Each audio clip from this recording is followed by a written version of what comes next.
Kana Ibrahimu Yahudiyya wala Nasraniyya walakin kana hanifan muslima. Ya, tidaklah Nabi Ibrahim itu seorang Yahudi, seorang Nasrani, tapi beliau adalah seorang Muslim. Muslim yang taat, Muslim yang lurus, yang membawa garis risalah sampai dengan ke atas, ya, sampai dengan ke jalur Nabi Nuh alaihissalam.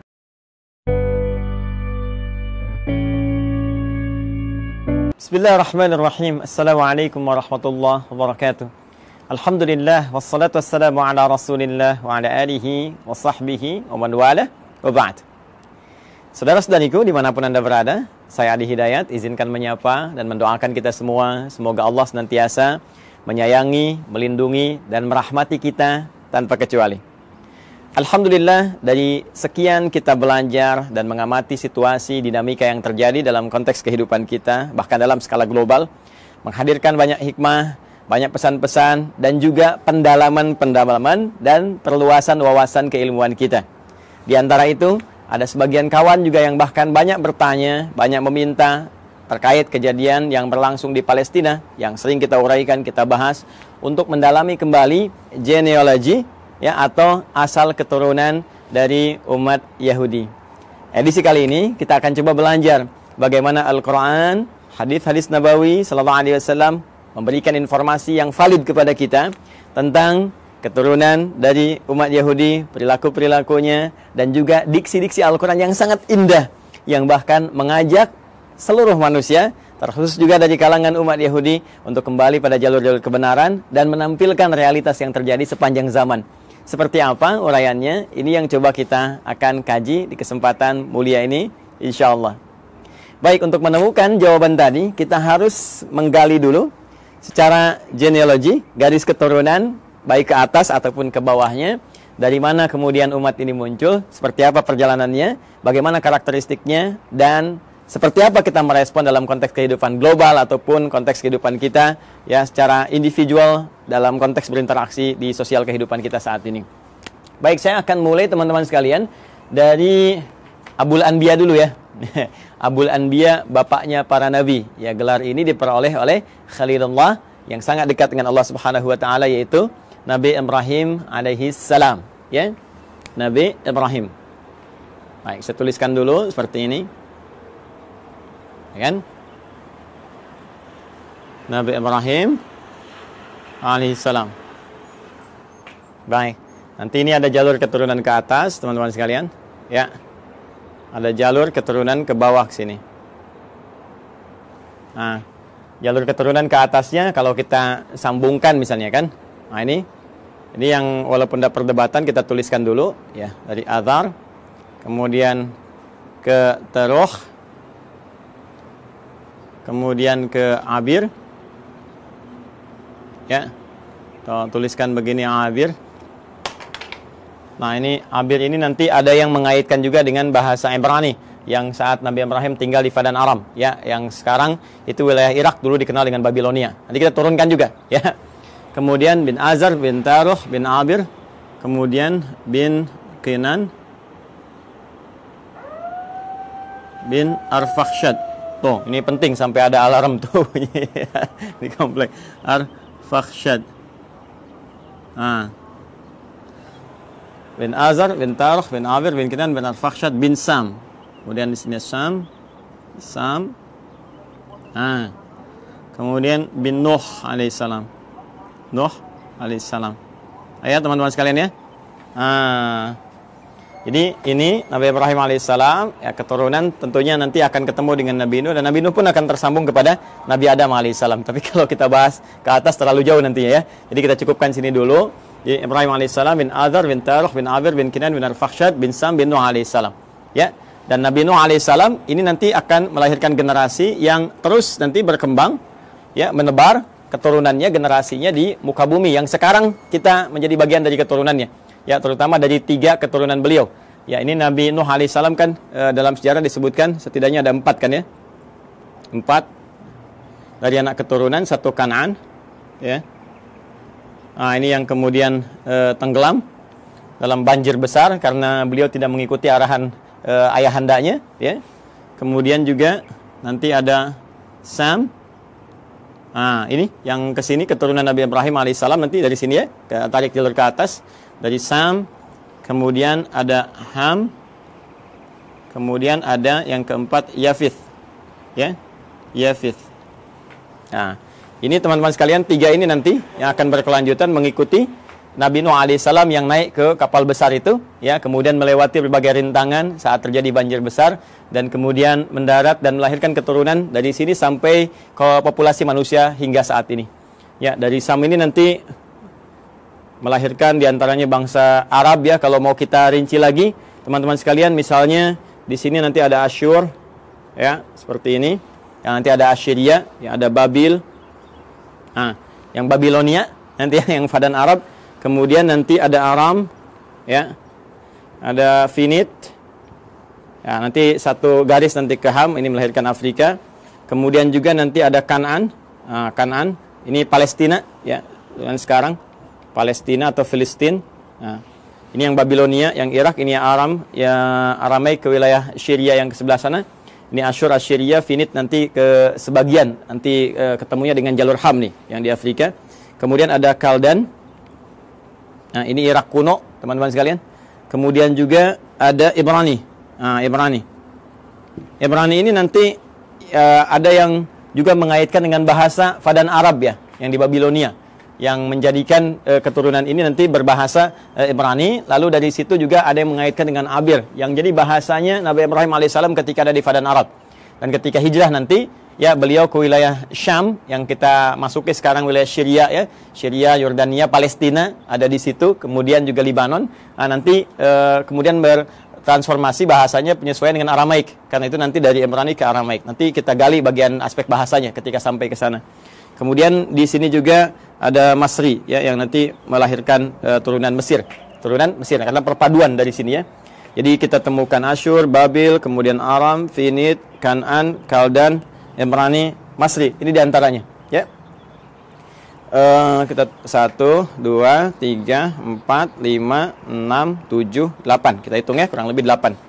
Nah, nanti Sam ini teman-teman sekalian yang populer nanti masuk kepada unsur Semitik yang sekarang, ya, termasuk Arab di dalamnya. Jadi kalau ada kita dengar Smith, ya, musuhnya Keanu Reeves, ya, dalam Matrix itu, ya.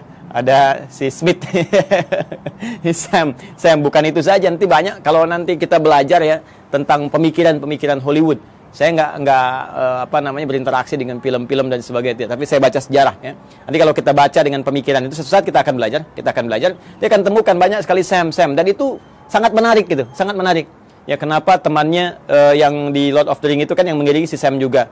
Ditransforma namanya Sam juga. Nanti kadang-kadang ada Smith juga dan seterusnya. Nah, itu ada kaitan-kaitan nanti, ya. Kaitan-kaitan dengan pesan-pesan Semitik. Cuma Semitik itu nanti tidak akan dikhususkan kepada golongan Yahudi saja. Ya, Arab juga Semit. Ya, nanti ini turunan Semitik nih, ngambung ke sana. Kanaan, Palestina juga Semit. Jadi kalau Anda anti Semit, ya anti Palestina juga. Jadi kalau misalnya Anda bully orang Palestina, atau bahkan Anda, mohon maaf sekali, ya, kemudian bombardir, atau bahkan kemudian Anda zalimi, aniaya, kriminalisasi, itu antisemit juga, ya, termasuk ke orang Arab itu antisemit juga, ya. Jadi Semitik ini galinya ke sini nanti, ya. Ini nanti Ham lebih kepada ras Afrika, ya, dan turunannya nanti, ya, termasuk nanti ke Finit ini nyambung ke sini, dan ini Yafitik nanti melahirkan bangsa Eropa, dan nanti kita akan lihat turunan-turunan yang selanjutnya. Ini garis besar dulu, ya, teman-teman sekalian, untuk menunjukkan bagaimana dari garis genealogi Nabi Ibrahim ke atas, ya, alaihissalam, sampai nanti ke Adam alaihissalam. Saya izin ambil penghapus dulu, saya hapus dulu ini, ya, kemudian kita turunkan ke bawah. Jadi saya cukupkan sampai Nabi Nuh, Nabi Ibrahim ini nanti kita turunkan generasi ke bawah. Baik, bismillah. Kita akan coba turunkan sekarang jalur ke bawahnya. Kita hapus dulu ini, supaya kita mengenal lebih jauh, dan kita temukan nanti genealogi kapan Yahudi itu ketemu. Ya, kapan Yahudi itu ketemu, ya, diksinya. Karena nanti redaksi Al-Quran tegas menyampaikan, makana Ibrahimu Yahudiyya wala Nasraniyya walakin kana hanifan muslima. Ya, tidaklah Nabi Ibrahim itu seorang Yahudi, seorang Nasrani, tapi beliau adalah seorang Muslim. Muslim yang taat, Muslim yang lurus, yang membawa garis risalah sampai dengan ke atas, ya, sampai dengan ke jalur Nabi Nuh alaihissalam. Yang ini nanti akan diturunkan Quran surah keempat ayat 163, yang nanti turunan dari salam Nuh ini sampai juga kepada Nabi Muhammad SAW, ya. Inna auhayna ilaika, ya, kami wahyukan pada Muhammad SAW, Dan wahyu ini senapas dengan yang sebelum kamu. Ya, kama auhayna ila Nuhin, seperti kami wahyukan kepada Nuh dan nabiyina, ya, setelah nabi-nabi setelah beliau. Jadi nabi-nabi terus sampai ke Ibrahim, sampai ketemu Nabi Muhammad sallallahu alaihi wasallam. Nah, ini kurang lebih teman-teman sekalian sampai ke Nabi Nuh ke atas, ya, dari Ibrahim terus sampai Nuh alaihi salam jami'an. Dan sekarang kita akan turunkan bagian Nabi Ibrahimnya turun ke bawah.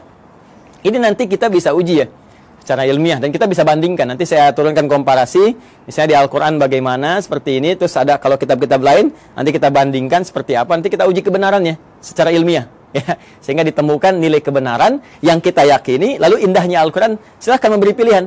Anda yakin dengan Islam, alhamdulillah, ya, kalaupun Anda tidak dipaksa, itu pilihan masing-masing, dan setiap orang bertanggung jawab ketika kembali kepada Tuhannya, kepada Allah Subhanahu wa Ta'ala. Objektif kan? Sangat adil kan?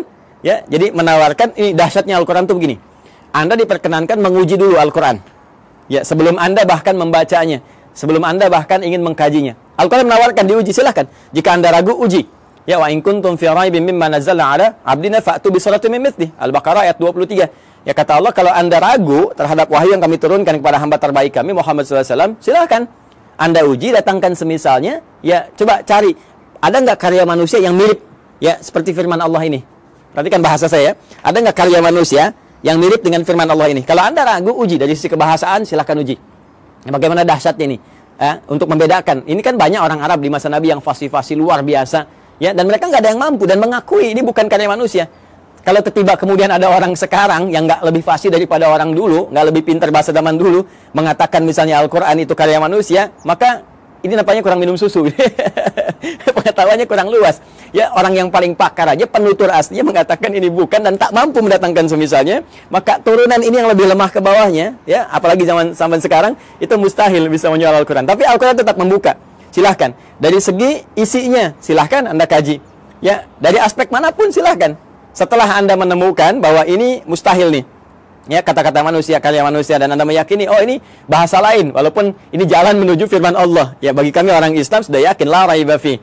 Karena itu di pembuka Quran jelas dikatakan, dzalikal kitabu la raiba fi. Semua isi Al-Quran ini nggak ada keraguan, mesti kita yakin. Nah, Anda yang belum yakin silahkan kaji. Nggak ada kitab di muka bumi yang menawarkan sebelum berinteraksi dengannya untuk diuji dulu. Setelah itu pun, silahkan gali, silahkan kaji. Afala yatadabbarun Al-Quran? Kenapa Anda nggak kaji? Kenapa nggak dalami? Kenapa Anda tiba-tiba menyoal yang Anda tidak tahu? Ini kan menarik. Ya, ada yang nuduh, ini Quran rekayasa, ini Quran produk budaya. Baca Quran aja enggak? Dikaji juga enggak? Ini sisi ilmiahnya di mana? Ya, kita kan menyimpulkan sesuatu setelah kita lihat dulu, analisis dulu, baru kita simpulkan. Ini ngaji enggak, baca enggak, menganalisis tidak, atau cuman lihat, cuman baca, tapi enggak paham artinya, lalu menyimpulkan. Ini kan menarik, gitu ya. Maka silahkan teman-teman sekalian. Nah, nanti dari sini Quran menawarkan, Quran memperbandingkan, ada komparasi, dan Quran juga mengatakan silahkan cek, silahkan uji, silahkan bandingkan. Kalau Anda yakin dengan kebenaran, dahsyatnya, walaupun apa yang ditampilkan Al-Quran benar, tetap memberikan peluang kepada Anda untuk memilih secara objektif dan tidak memaksa. La ikraha fid din, tidak ada paksaan, ya, untuk masuk ke dalam Islam. Lakum dinukum waliyadin, bagi Anda yang Anda yakini, bagi kami yang kami yakini. Tapi semua punya konsekuensi ketika kembali pada Allah Subhanahu wa Ta'ala. Baik, sekarang kita kembalikan ke Nabi Ibrahim alaihissalam. Teman-teman sekalian, mari kita bagi genealogi turunan ke bawahnya, ya, Nabi Ibrahim. Nah, ini spidol sudah mulai akan habis, dengan turunan ke atas saja. Saya ganti dengan yang baru. Kita ke bawah dulu, ya.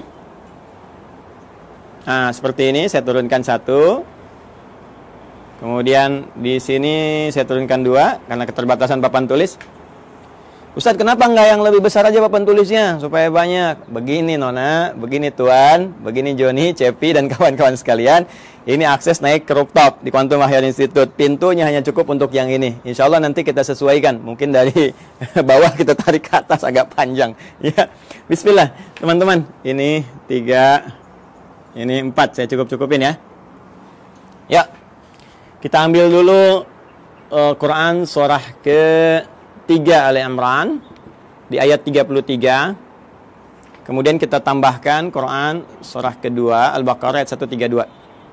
Ya, dari 131 dulu. Nah, nanti ke 132 ke sini. Ya. Saya mulai dengan Ali Imran dulu ayat 33. Ya, mari kita fokus lihat sinak di paling kiri di mushaf standar, ya. Sebelah kiri agak ke atas sedikit. Innallaha astafa Adam wa Nuha wa ala Ibrahim wa ala Imran 'alal 'alamin. Sungguh Allah Subhanahu wa taala memilih di antara sekian hambanya itu ya golongan-golongan manusia tertentu ya dengan pribadi tertentu, karakter tertentu dipilih oleh Allah menyampaikan risalah Allah Subhanahu wa taala. Ya, di antara mereka adalah ya manusia pertama Adam alaihissalam sebagai penata pondasi awal kehidupan manusia di muka bumi. Innallaha astafa Adam wa Nuha. Nah, ini kemudian rasul pertama. Kalau Adam tadi nabi pertama, kemudian Nuh alaihissalam rasul pertama. Yang ini saya turunkan ini, ya. Bin Nuh Matusyail bin ini dari Sam ke Nuh bin Matusyalah bin Kinan bin Anwas bin Tis bin Adam alaihissalam. Jadi dari Adam sampai ke Nabi Nuh alaihissalam. Wa Nuha wa ala Ibrahim. Kemudian keluarga Ibrahim. Nah, ketika menyebutkan Ibrahim disebutnya ala Ibrahim. Al Ibrahim, keluarga besar Ibrahim. Ya. Jadi kalau al ini teman-teman sekalian, ini menunjuk pada keturunan ke bawah ya. Terus tanpa batas nih. Ya, keturunan terus tanpa batas sampai dia berakhir. Ya. Makanya kalau ada surah Ali Imran berarti dari Imran dengan Hanna ke Maryam ke Isa, gitu kan?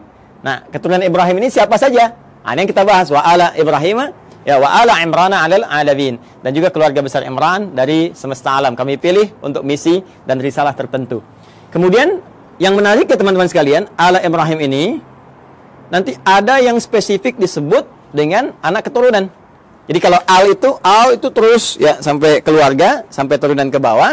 Ah, nanti dari turunan anak-anak ini, teman-teman, ya misalnya anak laki-laki atau ada anak perempuan, terus langsung turunannya ini secara langsung ya. Secara langsung generasi pertamanya ini, nah, sampai dengan ke bawahnya nanti itu bisa disebut secara genealoginya. Kalau ini kekeluargaannya, kalau ini genealogi turunan ke bawahnya itu disebut dengan bani namanya. Ya, jadi kalau satu laki-laki disebut ibnun begini. Nah, kalau satu perempuan disebut ibnatun begini. Karena ini hamzah wasol kadang dibuang, harakat jadi pindah ke sini. Kalau harakat dipindah, kemudian ujungnya wakaf mati jadi bin istilahnya. Anak laki-laki. Ini dibuang, jadi bin, ini mati jadi bintun, binti, anak perempuan.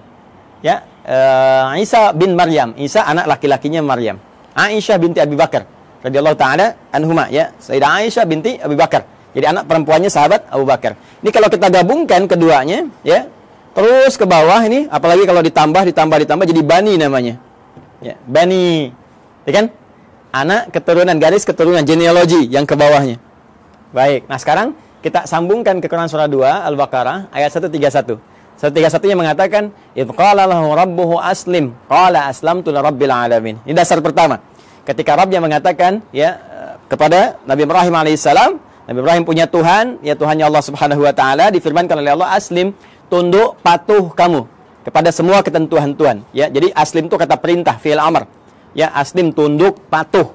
Jadi orangnya disebut dengan muslim. Ya, bingkainya disebut dengan Islam.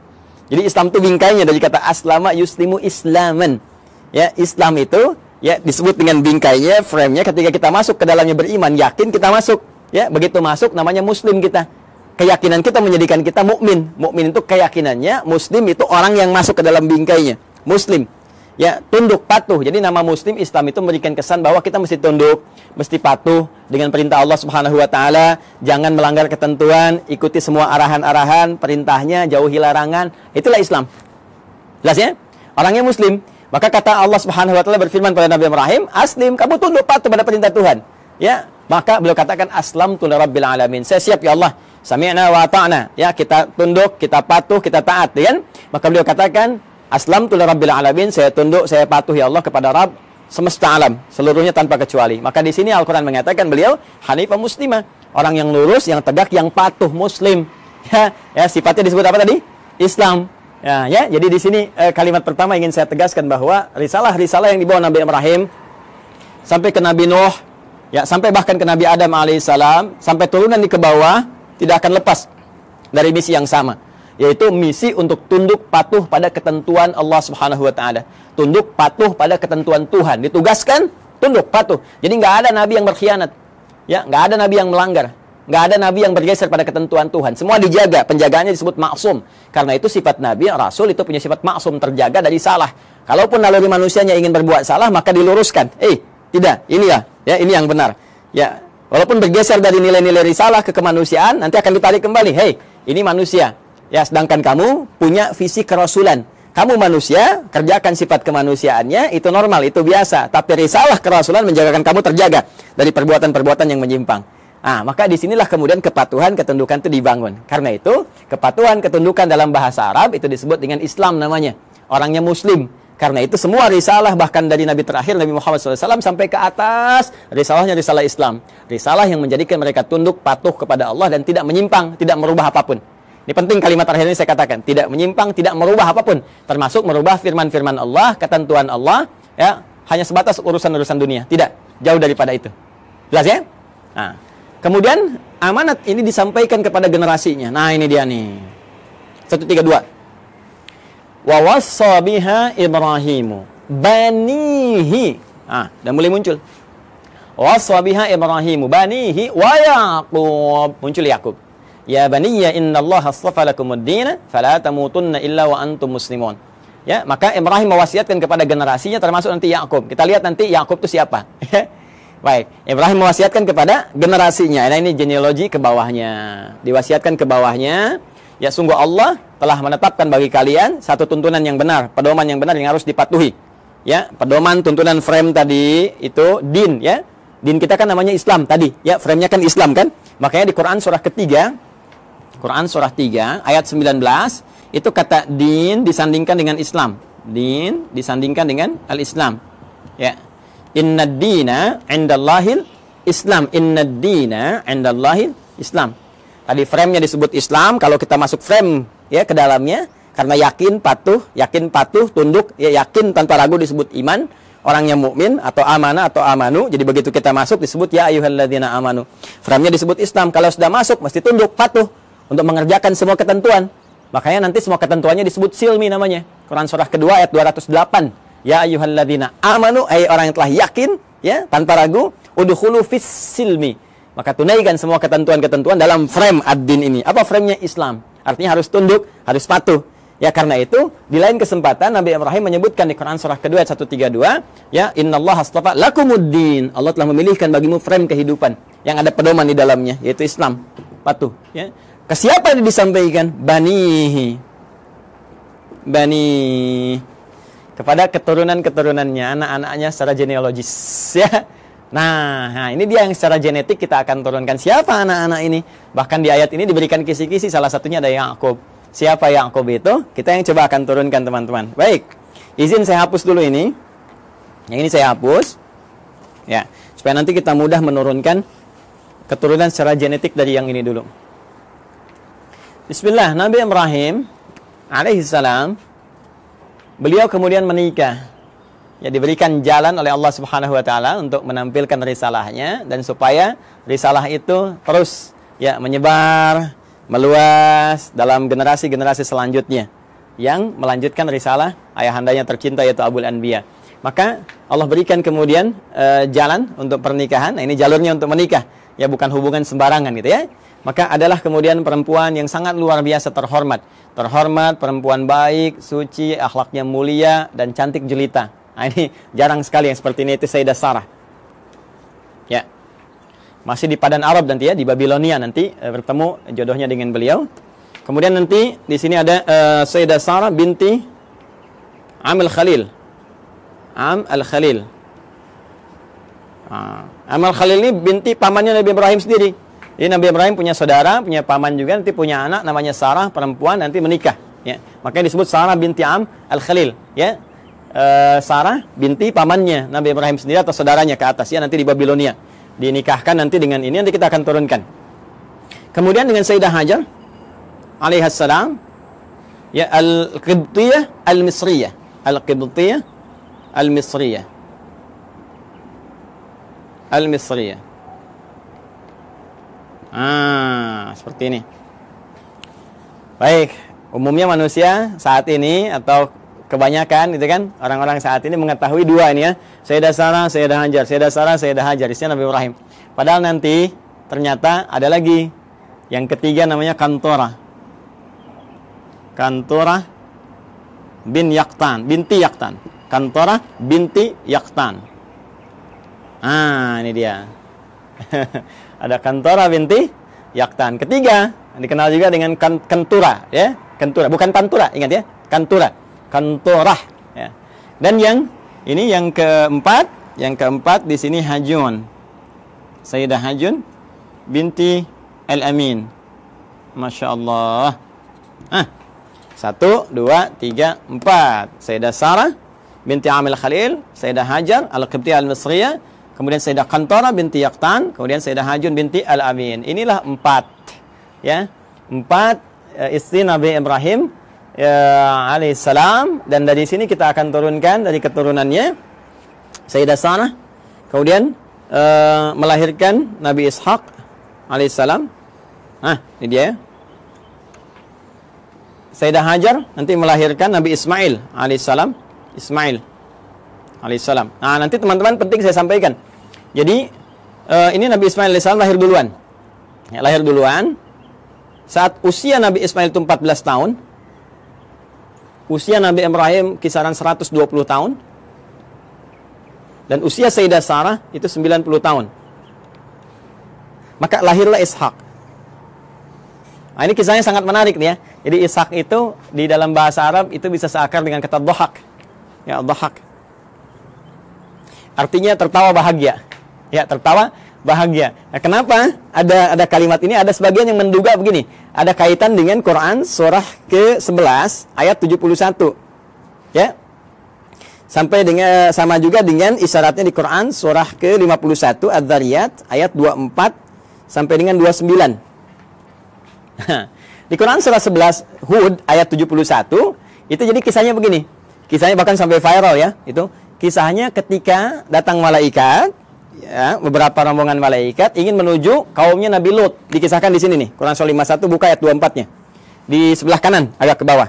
Ya, hal ataka haditsu dhaif Ibrahim al-mukramin id dakhalu alaihi faqalu salama qala salam qaumum munkarun. Jadi datang serombongan malaikat mampir ke tempat Nabi Ibrahim, tujuan utamanya adalah ke saudara beliau di Nabi Lut, ya. Jadi di situ di satu masa ada 2 distrik berbeda, nabinya ada 2, rasulnya ada 2, tuh ya. Jadi nggak setiap masa nabinya 1, boleh jadi setiap tempat itu yang berbeda ada nabi juga. Nah, ini keponakannya, Nabi Lut keponakan Nabi Ibrahim. Kemudian apa yang terjadi? Ketika akan datang yang menghukum umatnya Nabi Lut yang memang minta diadab, ini keterlaluannya, minta diadab, ya, maka malaikat mampir dulu ke tempatnya Nabi Ibrahim. Ketika itulah mengabarkan bahwa Sayyidah Sarah ini yang sudah usia 90 tahun itu akan punya keturunan, akan punya anak, akan mengandung. Maka di sini kemudian beliau disebutkan sambil menepuk wajahnya, fasaqat wajhaha wa qalat ajuzun aqim. Beliau mengatakan, apa yang seperti ini masih mungkin bisa punya keturunan? Itu sambil berdiri. Berdiri itu bahasa Arabnya qaimun, qaim. Kalau perempuan tambah ta di ujungnya, qaimatun. Ya, jadi sambil berdiri menepuk begini sambil tertawa. Ya. Ini Yang seperti ini apa masih mungkin punya keturunan? Jadi ketawa gembira, tertawa tapi nepuk-nepuk, ya, seakan takjub dengan keadaannya. Maka di Quran surah ke-11 ayat 71 disebutkan, wa imra'atuhu qa'imatun fadhahikat fabasyarnaha bi Ishaq. Ya.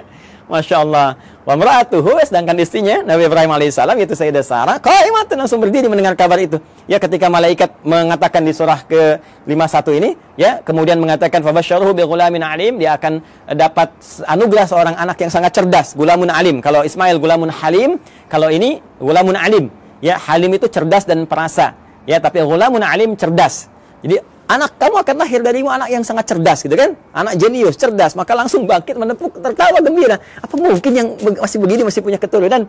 Ya, maka di Quran surah 71, di Quran surah 11, Quran surah 11 Hud ayat 71 dikatakan wa imra'atuhu qa'imatun fadhahikat, maka tertawa gembira dan sambil menepuk bagian pipinya, fabasyarnaha bi Ishaq, kami kemudian anugerahkan kepadanya namanya anak bernama Ishaq. Ya, yaitu apa? Memberikan kesan bahwa kamu kaget sambil tertawa, kami berikan seorang anak yang akan memberikan kegembiraan pada dirimu dan menghadirkan tertawa bahagia, tertawa gembira. Artinya yang selalu membuat engkau riang, membuat engkau bahagia sampai engkau tertawa gembira dan terhibur. Jadi apa yang kau rasakan seakan-akan sedih, gitu kan? Seakan merasakan kapan punya keturunan, sekarang kau tinggal gembira aja. Anak itu akan memberikan kesan kau sambil gembira, tertawa dan sebagainya. Itulah Ishaq. Jelas ya? Nanti ada Ismail dari Sayyidah Hajar, ya, alaihissalam. Ini disebut di Al-Quran gulamun halim, anak cerdas yang punya empati tinggi, rasa tinggi. Sehingga nanti banyak kisah, kita akan masuk ke kisah itu ketika akan menurunkan Ismail sampai ke Nabi Muhammad SAW, ya. Itu bagaimana bapaknya akan membawa tugas yang tidak mudah meninggikan bangunan Ka'bah yang hancur atasnya di masa Nabi Nuh itu. Tiba-tiba nanti Ismail datang membawa batu, merasakan bagaimana beban kerja ayahnya, pengen bantuin. Ya, sehingga ketika Nabi Ibrahim mulai bekerja, tapaknya disebut Maqam Ibrahim. Nabi Ismail membawa batu disusun-susun, susunannya disebut dengan Hijr Ismail. Sampai sekarang sudah ada di area Ka'bah. Nanti puncaknya saat peristiwa kurban itu. Nanti ya, supaya nggak terlalu panjang, kita berhenti dulu di sisi genetik dulu ya, sampai sini. Nah, dari Kantorah, Sayyidah Kantorah, ini juga nanti menurunkan ada keturunan-keturunan. Ya, diantaranya nanti satu, Madian. Nah, nanti teman-teman pernah dengar Nabi Musa alaihissalam ketika dikejar-kejar ya, prajurit Fir'aun, ya, dalam peristiwa itu kan pergi ke Madian dulu kan. Nah, ini nanti ada keturunan dari Sayyidah Kantorah. Kemudian ada Madian, ada Zamran. Ya. Kemudian yang ketiga ada Suraj. Nah, kemudian juga kita temukan ada Yukshan. Nah, atau Yakshan, boleh dibaca Yakshan, Yukshan. Kemudian juga yang kelima ada Nasak atau Naksan. Ya, Nasak ya, atau ada yang menyebutkan Nakshan, ada yang menyebutkan Nasak ya. Yang keenam sebetulnya ada 6 anak, cuma yang 6 tidak diketahui, tidak disebutkan. Jadi di Madian, Zamran, Suraj, Yukshan, Nasak, dan yang keenam ini tidak disebutkan ya. Referensi ini, teman-teman, referensi yang ini ditemukan di kitabnya.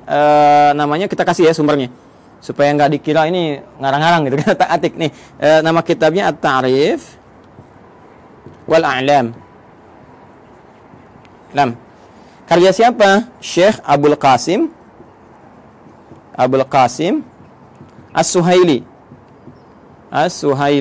Nah, ini bukan hanya saya yang pertama menyampaikan, bahkan dikutip pertama kali nanti yang di dalam satu kitab yang populer, nama kitabnya Al-Bidayah.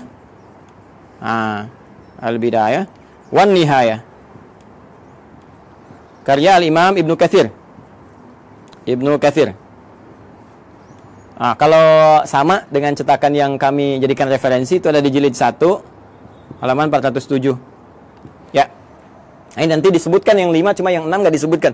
Ya, jadi ini ada Madian, Zamran, Suraj, Yaksan, kemudian Nasak, teman yang ke-6-nya tidak disebutkan. Ya, kalau ada perbedaan-perbedaan sedikit tipis ya, kayak ini misalnya Nasak ada disebutkan Naksan, ini Yakshan, ada yang Yukshan, itu bacaan-bacaan di ahli bahasa atau ahli terjemah saja. Kemudian dari Hajun ini juga ada Kisan atau Kaizan, kan? Kemudian ada Suraj, namanya sama dengan ini, Suraj.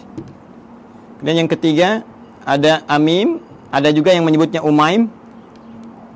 Ya, seperti ini. Ada Kaisan, ada Suraj, ada Amim atau Umam. Yang keempat Lutan. Bukan Ethan ya, Ethan Tom Cruise.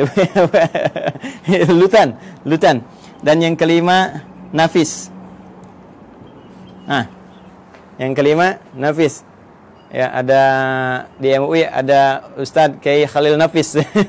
Jadi nanti nasabnya ke Nabi Ibrahim dari Sayyidah Hajun binti Al-Amin. Nah, ini ya keturunan Nabi Ibrahim alaihissalam. Dari sini 1, Sayyidah Sarah melahirkan Ishak, Sayyidah Hajar melahirkan Ismail, 2 kan? Kemudian dari Kantorah itu ada 6, 1 tidak diketahui, nanti 2 tambah 6, 8.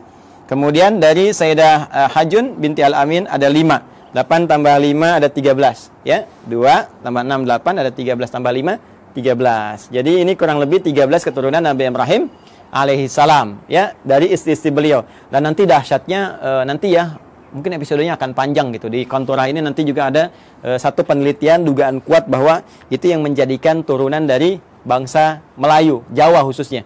Ya, disebutnya bangsa Jawi gitu kan. Jawi itu dulu ya mencakup Melayu semua, karena waktu ke Arab itu dikenalnya dengan Jawi, bangsa Jawi. Jadi Jawi itu bukan cuma Jawa, yang dalam konteks ini di kita di Indonesia ada Jawa Barat, Jawa Tengah, Jawa Timur. Tapi Jawi itu nanti luas, termasuk Melayu dan sebagainya. Nanti suatu saat kita akan belajar ke sana, insya Allah. Ini teman-teman sekalian, kurang lebih ya, ini referensinya, ini gambarannya. Nah, Yahudinya kan belum ketemu. Ya, sekali lagi, Yahudinya belum ketemu, maka kita harus turunkan minimal sampai tadi Yakub tadi, karena kan tadi saya katakan di Al-Baqarah 132 kan, waswabiha Ibrahimu banihi wa Yakub. Yakub siapa? Yakub. Karena ini urutannya di sini 1, 2, 3, 4, kita turunkan ini dulu. Ya. Ini saya hapus dulu yang ini ya. Sudah dicatat ya? Kalau nanti teman-teman belum sampai catatannya, nanti lihat di rekaman ya, di review, diturunkan kembali. Nabi Ishak alaihissalam kemudian menikah, tumbuh dewasa tentunya, menikah dengan seorang perempuan mulia, jelita, ya, akhlak bagus dan sebagainya, namanya Rafkah. Rafkah binti Batuil. Ini dia. Rafkah binti Batuil. Gini ya, teman-teman sekalian. Dari pernikahan ini, ya, Nabi Ishak alaihissalam menikah dengan Sayyidah Rafkah binti Batuil, melahirkan 2 anak kembar. Nah, ini yang gak banyak orang tahu. Ya, siapa 2 anak kembar ini? Yang pertama adalah Aish atau Ishu, gitu kan? Ya, atau Aishu begini tulisannya. Ain, ya, sad. Ya, ya, ini satu. Yang kedua Yakub. Yakub. Ini kembar ini. Tahunya kan Nabi Ishak, Nabi Yakub, gitu kan? Ternyata ini kakak adik. Ini kakaknya Ish atau Ishu. Ini adiknya Yakub. Gitu, ya. Coba nanti setelah berkembang remaja, saya percepat saja. Yang Ish ini, Ishu ini, nah, akan ditugaskan nanti berkelana gitu kan, merantau ke wilayah Romawi, Roma ya. Rum, istilahnya Rum. Jadi ini nanti disebutkan keturunan-keturunan dari Rum ya, yang nanti mengacu kepada yang Yafith itu ya. Yang Yafith generasinya itu asal generasi awal, cuma nanti yang ini yang memajukan, yang memberikan istilahnya arahan-arahan, gitu kan, mensibgo dan sebagainya. Ini nanti Aish atau Aishu. Ya, jadi sudah ada Romawinya, sudah ada Romnya, cuma ini nanti ke sini dan beraktivitas banyak di sini. Ya, dan ini nanti akan nyambung kepada generasinya Yafith, yang dari Nuh alaihissalam tuh ya, yang Yafitik itu. Ini saya berhenti dulu sampai sini. Saya akan teruskan ke sini. Nabi Yakub kemudian diminta ya oleh ayahandanya Ishak alaihissalam untuk pergi ke Padan Arab. Padan Arab, tempat dulu Nabi Ibrahim kan beraktivitas dan seterusnya. Di Padan Arab ini, nah ini sudah kelihatan gitu ya, ada isyarat-isyarat bahwa ini kalau sudah jalurnya ke sana, ini ada jalur-jalur risalah, jalur kenabian dan sebagainya. Maka dimintakan untuk bertemu dengan abangnya Rifkah ini. Ya, abangnya Rifkah. Beliau punya abang, ya berarti pamannya ke sini ya, pamannya atau Pak D-nya gitu kan. Nah, punya abang namanya Laban. Laban. Ya, di sini punya abang namanya Laban. Ada juga yang menyebut dengan Laman namanya. Laban atau Laban. Laban. Bukan Gaban ya. Laban. Laban atau Laman. Nah, Laban secara singkat ini punya 2 orang anak. Ya, saya ulangi ya. Punya berapa orang anak? 2 orang anak. Nah, teman-teman sekalian, singkatnya ketika Nabi Yakub alaihissalam itu datang ke Padan Arab, kan, ke Babilonia, mencari dan sebagainya, maka setelah perjalanan itu ditemukanlah nanti salah seorang perempuan bertanya kepadanya dan ditunjukkan tempatnya Laban. Ternyata itu anaknya. Siapa anaknya itu? Namanya Rahil. 1, Rahil. Jelas? Nah, ini anak yang pertamanya. Nah, kemudian teman-teman sekalian setelah tinggal di sini ditemukan juga kakaknya Rahil. Jadi yang pertama bertemu dengan Rahil dulu. Ini adiknya, adik. Nah, kemudian yang kedua bertemu dengan kakaknya Rahil, dipertemukan dengan kakaknya Rahil, ya. Siapa namanya? Nah, kakaknya Rahil ini namanya Laya, kan? Laya, atau juga ada yang menyebut dengan Lea. Ini kan? Laya atau Lea. Nah, secara singkat ternyata beliau ini ditugaskan untuk menyampaikan pesan kepada Laban supaya ini bisa besanan. Nabi Ishak bisa besanan dengan Laban. Maka dimintalah untuk menikah, memilih salah satunya. Ya, memilih salah satunya, walaupun ada riwayat menyebutkan Nabi Nabi Yakub ini nanti ditawarkan untuk menikahi dengan Laya dulu, kakaknya dulu. Ya, jadi ini kakak didahulukan. Nah, kemudian beliau kan seorang yang sangat perasa ya. Yakub itu punya keunggulan yang luar biasa. Ya, beliau seorang yang sangat dekat ya dengan Allah, rajin ibadah, kemudian lebih daripada itu juga sangat merasakan tidak ingin menyinggung orang, ya, curhatnya diserahkan kepada Allah sehingga orang-orang banyak nggak tersakiti. Jadi ini yang menjadikan beliau daripada nanti satu menikah yang lain merasakan nggak nyaman, maka mengajukan dua-duanya aja dinikahin, ya kan? Nah, ini belum turun syariat yang di era Nabi Muhammad SAW, turunnya Quran surah keempat An-Nisa ayat 23, larangan menikahi kakak adik. Ya, wa antajma'u bainal ukhtaini illa ma qad salaf. Paling kanan sebelah bawah di mushaf standar, ya. Wa antajma'u bainal ukhtaini illa ma qad salaf. Dilarang bagi kalian untuk menikahi kakak adik, ya, secara langsung kecuali yang dulu pernah terjadi. Ya, karena keadaan sekarang beda. Dulu orang bisa mengendalikan, bisa tahu, bisa paham, dan untuk menjaga keturunan yang sangat terbatas keadaannya pada waktu itu. Sekarang sudah banyak menyebar. Makanya dilarang sekarang menikahi kakak adik dalam satu mahram. Ya, dulu masih berlaku illa ma qad salaf. Maka dinikahilah kemudian Layya, ini pertama kali. Dan kemudian Rahil, yang kedua dinikahi. Ya. Dari Layya ini turun keturunan, teman-teman sekalian, ada 6 orang anak. Ya, 6 orang anak ini Rabin. Kemudian 2 Syam'un atau Simon. Dan yang ketiga Levi, atau disebut juga dengan Lewi. Ya, Levi, itu ya, Levi. Tulisannya begini, bukan Levis ya, Levi. Lewi, gini. 4 Yahuda. Kemudian yang kelima Izakar. Ya. Yang keenam Zabulun. Dari Rahil melahirkan 2 orang anak, ya. 1 Yusuf alaihissalam, Rahil. Ya. Ini ibunya cantik sekali, cantik, jelita, taat, patuh. Makanya anaknya juga tampan, luar biasa ya. Tampan, dan nantilah pas masuk cerita Nabi Yusuf, ini masih panjang, tenang aja teman-teman. Masih panjang. Dan yang kedua Bunyamin. Ya, Bunyamin. Ya. Baida Royani nggak masuk sini. Maaf ya. Bercanda. Ini Yusuf dengan Bunyamin, ya. Berjalan, tiba kemudian sudah berumah tangga. Singkatnya, ini minta balik dulu. Minta sowan lagi kepada bapaknya gitu kan. Supaya nanti ada bekal-bekal yang terbaik untuk dilanjutkan dan seterusnya gitu kan. Nah, nanti teman-teman sekalian, sebelum kembali ini oleh Laban dihadirkan asisten rumah tangga untuk bantu, baik kepada Rahel ataupun Layya, supaya tugasnya lebih mudah. Karena tahu tugas Nabi Yakub pasti akan berat. Maka dikirimkanlah kemudian 2 orang untuk bantu. Layya dikirimkan Zulfa atau Zalfah.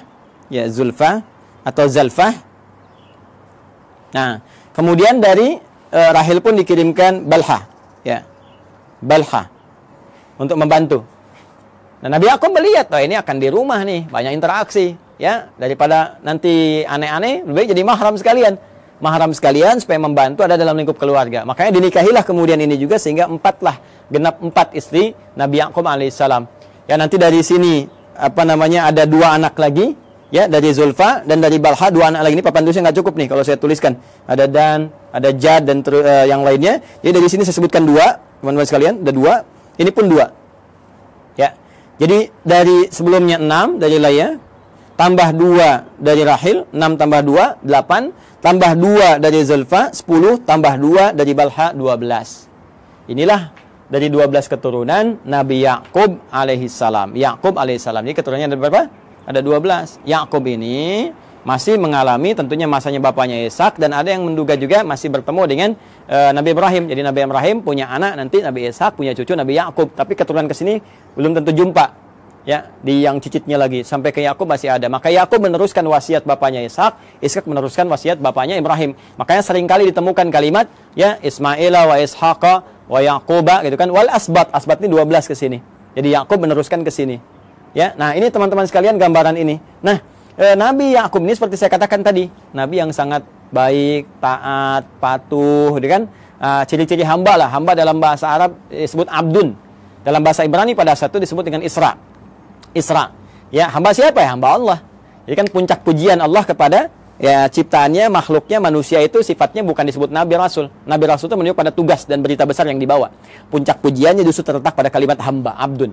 Makanya Rasulullah SAW ketika diisrakan itu disebutnya dengan kata abdun, subhanalladzi asra bi abdihi, kan? Maka ini pun dipuji dengan sifat penghambaannya, itu Isra, hamba Allah yang taat. Allah dalam bahasa Ibrani pada saat itu disebut dengan Il. Ya, maka disebut dengan Israel, Israel. Asalnya kata Israel ini menunjuk kepada Yakub alaihissalam. Mana Nabi Yakub nih ya? Nah, di sini. Nih. Asalnya menunjuk kepada Nabi Yakub alaihissalam, yaitu Israel. Ya, Il ini sudah kita temukan juga di Jibril, Mikail, Israfil, Israel, ya, malaikatnya Allah Subhanahu wa taala. Israel hamba, ya, Allah yang taat, yang saleh. Anak-anak tadi yang ini, teman-teman masih ingat kan istilahnya? Ya kan? Kalau dikumpulkan semuanya menjadi bani kan istilahnya? Maka muncullah istilah Bani Israel. Bani Israel. Jadi asalnya konotasi Bani Israel itu positif. Anak-anaknya keturunan Nabi Yakub yang saleh, yang baik. Nabi Yakubnya yang saleh, yang baik. Nah itu disebutkan Bani Israel supaya memberikan kesan untuk ikuti bapakmu.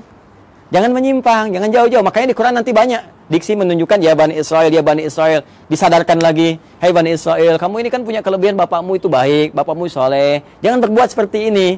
Itu menodai cita keluarga, ya, menyakiti bapakmu dan memberikan kesan yang tidak bagus itu dalam keluarga, dalam keturunan. Maka perbaiki, ajak balik. Bahkan nanti diajak untuk kembali lagi. Ketika menyimpang, ajak balik. Sifatnya disebutkan, kata kerjanya disebutkan. Nah, apa sifatnya itu? Apa kata kerjanya? Dan dari mana kemudian muncul generasi Yahudi? Ya kan?